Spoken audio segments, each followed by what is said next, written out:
Harper Audio presents How the Left Swiftboated America, the liberal media conspiracy to make you think George Bush was the worst president in history, written and read by John Gibson. Copyright 2009 by John Gibson. Production copyright 2010 by HarperCollins Publishers.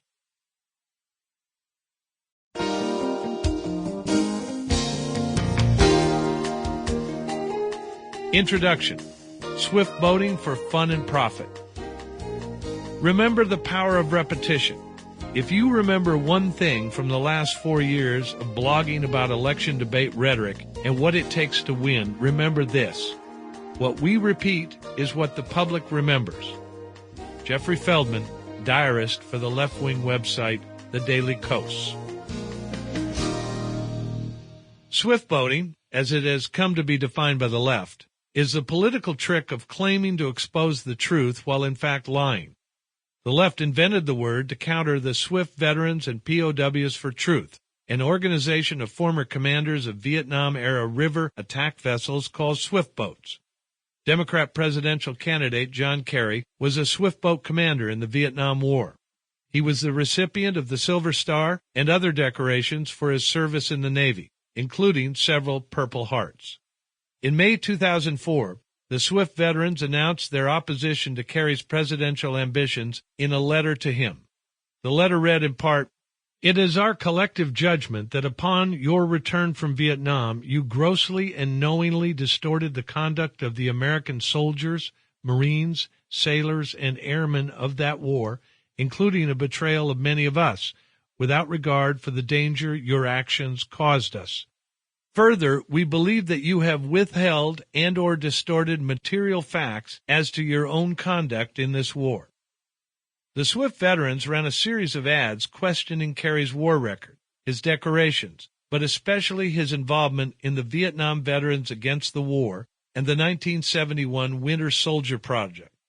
As a part of those activities, Kerry had testified before a Senate committee alleging American soldiers committed atrocities in Vietnam, which especially angered the Swift veterans. The Swiftboat advertisements generated an enormous controversy about Kerry's war record and the Swift veterans' affiliations with the Republican Party and various activists assisting the campaign of George W. Bush. But Washington Post political analysts Dan Balls and Jim Vandehei wrote, "Privately, key Democratic strategists fear that attack ads against Kerry will undermine the Democratic presidential nominee's character and credibility, no matter whether the charges are accurate, because they dovetail with an argument Bush's campaign has tried to pound home in its advertising, that Kerry is unreliable and untrustworthy."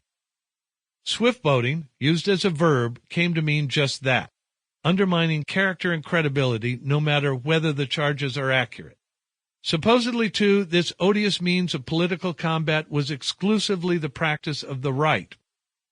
For many years, the left has accused American conservatives of building a well-oiled propaganda machine.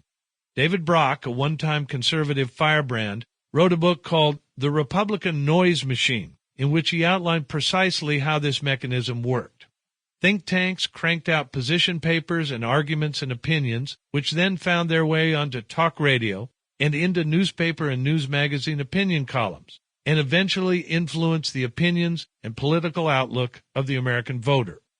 The left admired this powerful machine and made conscious efforts to reproduce it even as they denounced its baleful effects.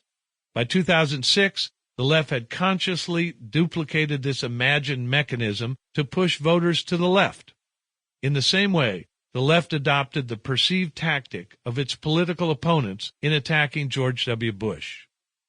The left's animus toward Bush was nurtured in the Florida Sun in the 35-day recount drama of the 2000 presidential election.